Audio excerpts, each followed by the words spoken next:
Do you think that there is also a need for such schools in the U.S.? That Yes. they will be good role models for other schools here? I think they are just one of the very best role models I ever saw for private schools. Americans look after their own, which pretty much means that they take care of themselves. And I think that the model that shows that you have a responsibility for other people, those that were poor cannot afford to do that. If they've got the talent and the ability, the skills that will enable them to compete in a school that's like that and to do well, we need to provide for them. We need to find a way that all of us are involved in it. And did you have a chance to get into conversations with the teachers of these schools? Yes, I did.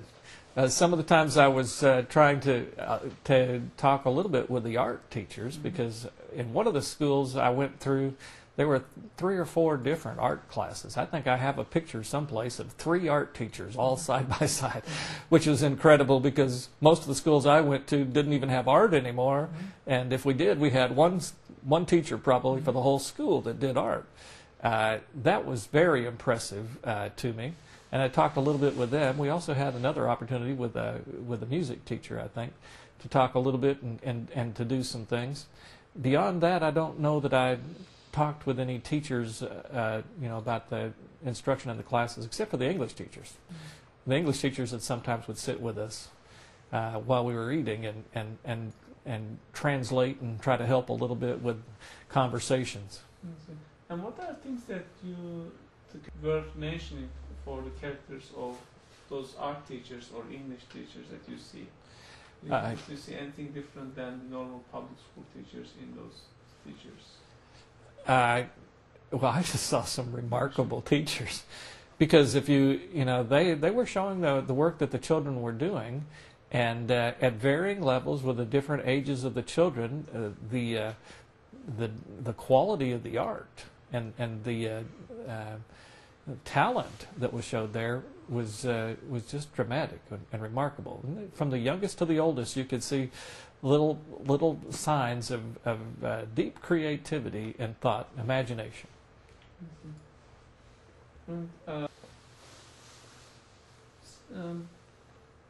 Unfortunately, a few days ago, a French newspaper, François, published a caricature about Prophet Muhammad, peace upon him, depicting him as a bomb, which created a big disappointment in the Muslim world.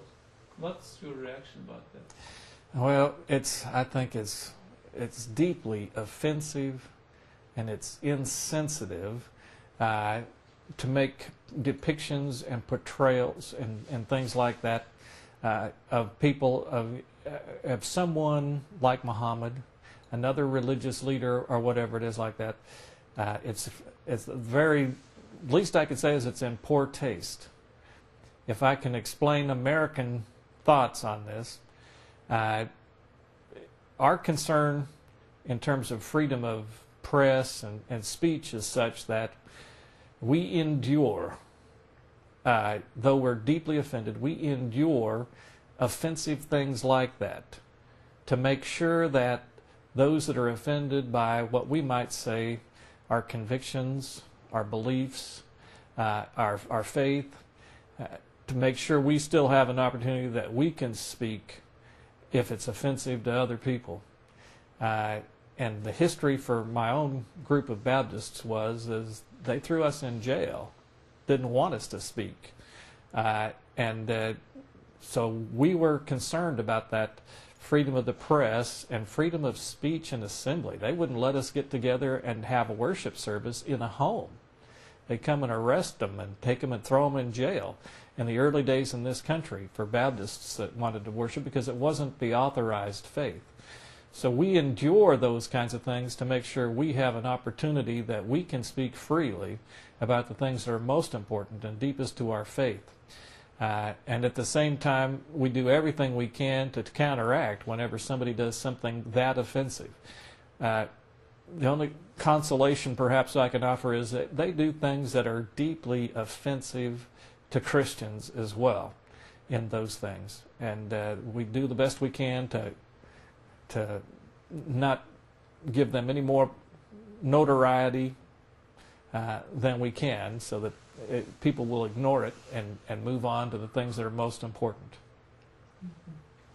And say that Gulen should be nominated for Nobel Peace Prize. What do you think about this? I would think that he would be a good nominee. I would support that.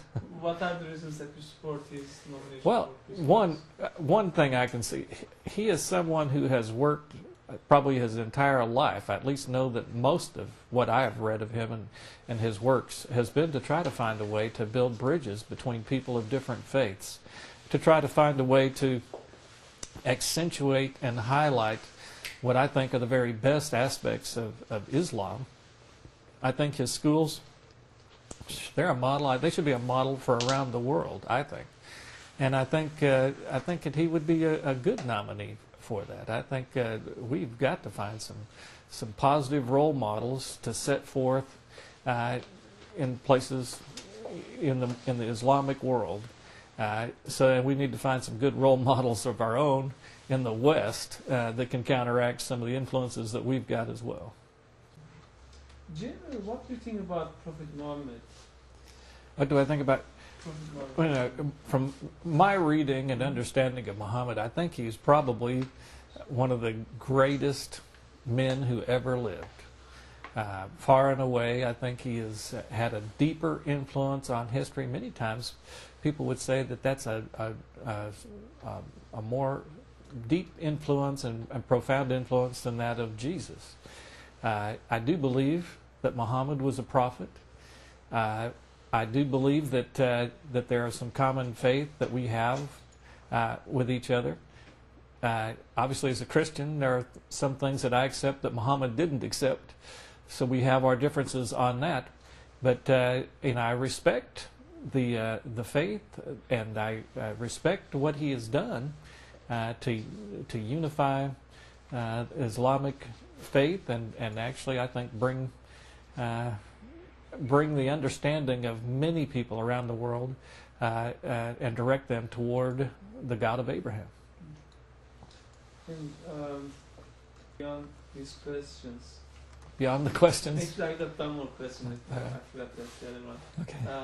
If you had the chance to meet with Mr. Gulen, what would you want to tell him? What would be your message? Well, my first message with him would be to thank him for the model that he set for the schools, because that is really something that will affect me, and I will probably be telling this story over and over again to people all around America.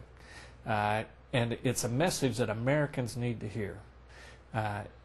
Other than that, what I would ask him, would trying to do is try to ask him more about his understanding of conscience. This is my own kind of personal studies, but I see very similar kinds of thoughts and expressions in his thinking to what I find in some early thinking in Baptist life, particularly when Baptists were being persecuted and they were trying to find an opportunity that they would have the right to worship as they felt convicted before God to do. And I see some similarities there. And I think it comes from a common experience of being deprived of the freedom to worship the way that you think that you should worship to God, and the challenge that you have wrestling with the state and trying to be conscientious to do what you know God wants you to do. That's the history of Baptists 400 years ago, and 300 years ago, 200 years ago, and he's living that today. So I would be touching on that theme of conscience, because I think there's some common ground there. And well, the biggest thing that I wanted to share is just my deepest appreciation and gratitude for the people that are involved in Institute of Interfaith Dialogue for this experience.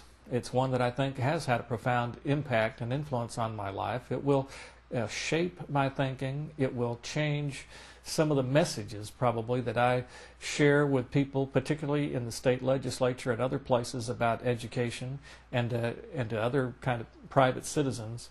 And it's also something that I think that I'm going to be sharing as well, particularly when we're talking about the Islamic faith in relationship with Christianity. This is the finest, the very best model that I know of someone who is trying to find a way to build a bridge of understanding between our faiths. And I just would encourage that any way I can.